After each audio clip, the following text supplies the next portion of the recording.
पाकिस्तान तहरीक इंसाफ के बानी इमरान खान ने एक बार फिर ये पैगाम दिया है कि अब वो मुज़ाकरात का वक्त ख़त्म हो चुका है और मुल्क गिर एहतजाज की तरफ जाएंगे, क्योंकि यही वाहिद रास्ता है। अडियाला जेल के बाहर मीडिया से गुफ्तगू करते हुए उनकी हमशीरा अलीमा खान ने बताया कि बानी पीटीआई ने तमाम दरवाजे बंद होते देखकर तहरीक का आगाज करने का फैसला किया है और इसका उरूज होगा 5 अगस्त को, वो दिन जिस रोज इमरान खान की गिरफ्तारी को 2 साल मुकम्मल हो जाएंगे। अलीमा खान के मुताबिक इमरान खान के बेटे कासिम और सुलेमान भी तहरीक इंसाफ में अमली हिस्सा लेने के लिए पाकिस्तान आएंगे। अगरचे राना सनाउल्लाह ने कहा है कि कासिम और सुलेमान ने अगर किसी पुरतशद्दुद तहरीक में हिस्सा लिया तो उन्हें गिरफ्तार भी किया जा सकता है। अलीमा खान ने कहा कि इब्तदा में कासिम और सुलेमान अमरीका जाकर इंसानी हुकूक के इदारों को अपने वालिद से होने वाले सुलूक से आगाह करेंगे। बानी पीटीआई ने पाकिस्तानी अवाम से अपील की है कि वो अपनी आज़ादी, कानून की हुक्मरानी और बुनियादी हुकूक के लिए उठ खड़े हों। इमरान खान के मुताबिक 26वीं आईनी तरमीम के बाद अवाम के हुकूक मुतासिर हो रहे हैं। उन्होंने पार्टी के अंदरूनी इख्तलाफात पर भी दो टक मौक़िफ़ अपनाया है। अलीमा खान ने बताया कि बानी पीटीआई ने कहा है कि जो रहनुमा तहरीक का बोझ नहीं उठा सकता वो खुद को ओहदों से अलग कर ले। इस बयान के जरिए उन्होंने अपनी ही पार्टी क़यादत की मुफाहिमाना पॉलिसी को मुस्तरद कर दिया है। ये ऐलान पीटीआई के उन रहनुमाओं के मौक़िफ़ के बरअक्स है जो हालिया दिनों में सियासी इस्तेहकाम के लिए मुक़तदरा और सियासी जमातों से गैर मशरूत मुज़ाकरात की हिमायत कर चुके हैं, जिनमें शाह महमूद कुरैशी भी शामिल हैं। इन रहनुमाओं के पैगाम को सियासी तज्ज़ियाकारों ने कौमी इत्तफ़ाक़ राय की जानिब एक अहम कदम करार दिया था और हुकूमती हल्के ख़ास तौर पर मुस्लिम लीग नून और पीपल्स पार्टी ने इस पर मुस्बत रद्द अमल दिया था। ताहम बानी पीटीआई के ताज़ा तरीन बयान ने इन उम्मीदों को फ़िलहाल ख़त्म कर दिया है और ये पैगाम दिया है कि वो मुफाहिमत के बजाय मज़ाहमत की राह पर गामज़न है। इनके ऐलान से पार्टी के अंदरूनी इख्तलाफात भी खुलकर सामने आ चुके हैं, जो पीटीआई की पॉलिसीज़ में तज़ाद का मज़हर है। ऐसे में 2 बड़े सवालात जन्म ले रहे हैं। पहला ये कि पीटीआई इंतखाबात के बाद मुसलसल एहतजाज करने की कोशिश कर रही है, मगर इससे पीटीआई को मतलूबा कामयाबी हासिल नहीं हो रही है।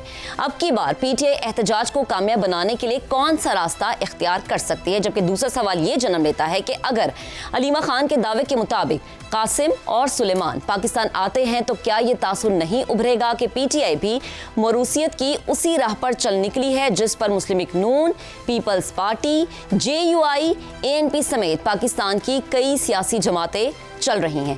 पैनल में हमारा साथ देंगे शहजाद चौधरी, ज़ैगम खान, रजा रूमी और इफ्तिखार साहिब। सवाल हम अपने पैनल के सामने ये रखते हैं कि बार बार के नाकाम एहतजाज अब फिर तहरीक का ऐलान किया जा रहा है। इस बार पीटीआई एहतजाज को कामयाब बनाने के लिए कौन सा फैसला कुन, रिवायती, गैर रिवायती रास्ता इख्तियार कर सकती है। सबसे पहले ज़ैगम साहब आपकी तरफ आते हैं, कॉमेंट कीजिएगा। देखिए, इमरान खान साहब ने एक कॉल दे दी है, डेट बता दी है, बल्कि हाई पॉइंट बता दिया है प्रोटेस्ट का। ये फैसला वो कर सकते थे।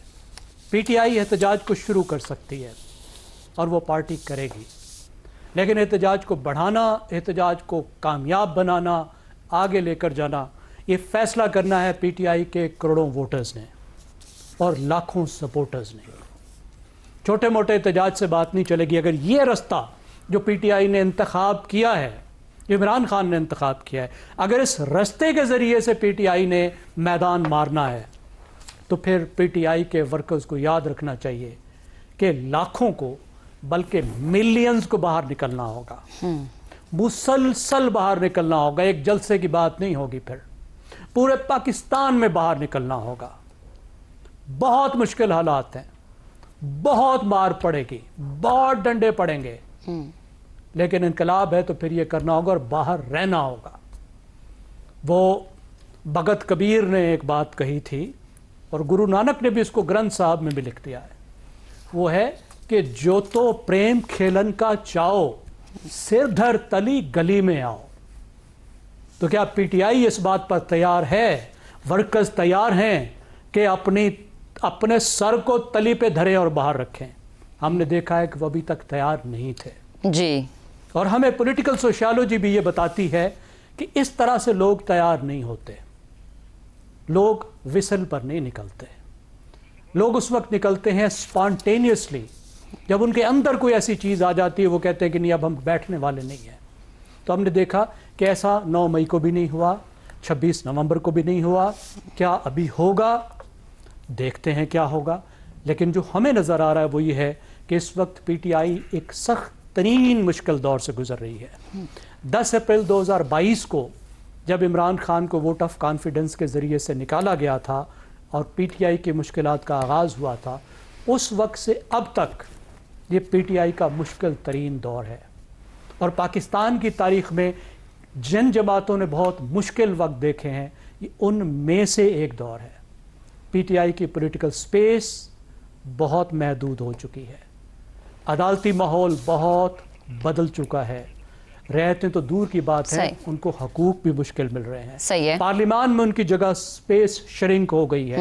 बैनुल-अक़वामी तौर पर जिस मदद की उनको तवक्को थी, जो उनकी डायस्पोरा ने एक मोमेंटम बनाया था, कोशिश की थी, वो नाकाम हो गया है हुकूमत की डिप्लोमेसी की वजह से।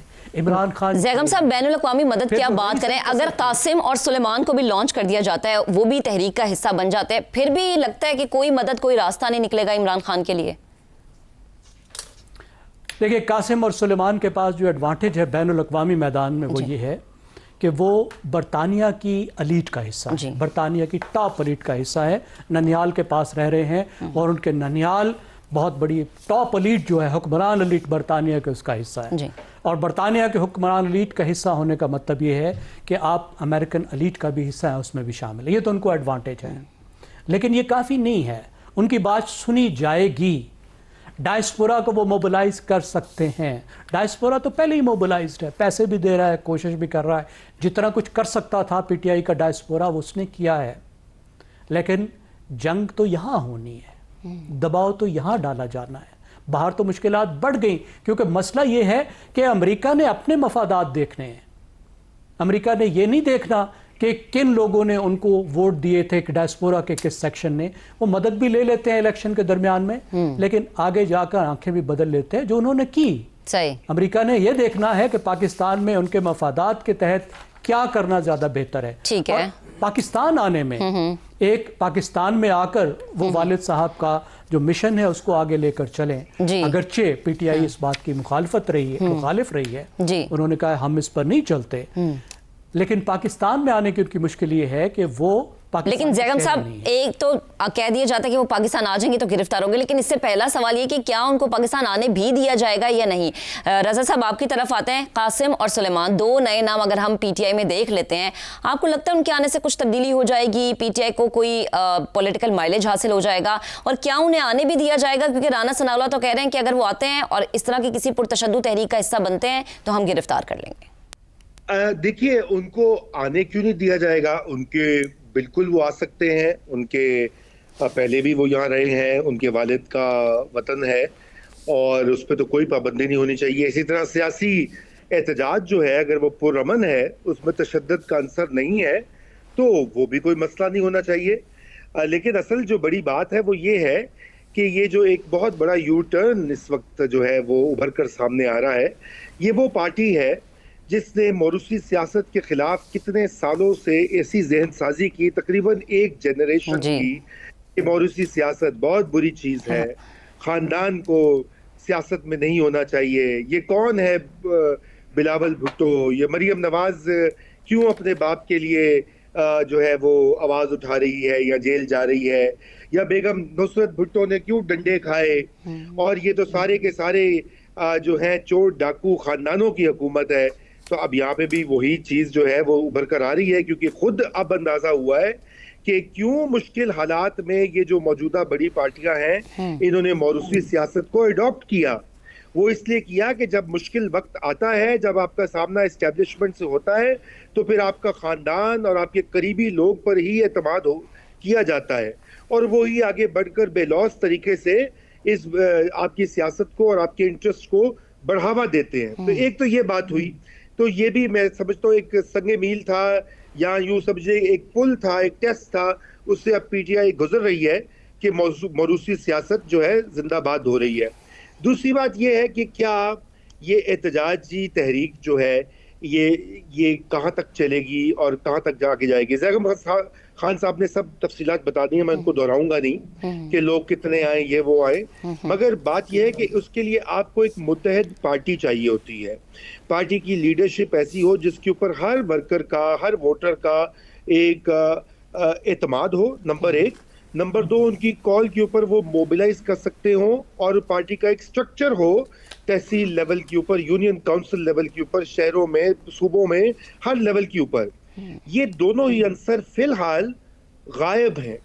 पहली तो ये बात है कि कौन सा ऐसा लीडर है अभी पाकिस्तान तहरीक-ए-इंसाफ में जो शाह महमूद कुरैशी नंबर 2 है, वो जेल में है, उनके ऊपर भी तरह तरह के इल्जाम लगते रहे कि जी वो तो एस्टेब्लिशमेंट के हरकारे हैं। हाँ। अब बैरिस्टर गौहर के ऊपर जितनी अटैक्स आते हैं कि अल्लाह की अमान, और वो जो थे शेर अफजल मरवत एक स्टार बन के उभरे सितारा सहरी की तरह, उनको भी साइड पे कर दिया।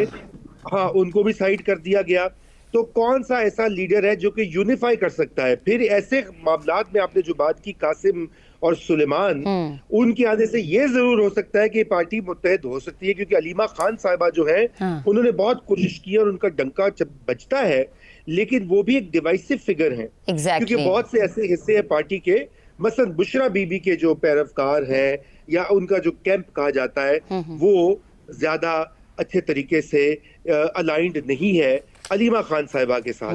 तो ये शायद इनके आने से ये हो कि एक यूनिफाइड फोर्स बनकर एहतजाज को कुछ हवा मिल जाए, कुछ आगे बढ़ जाए।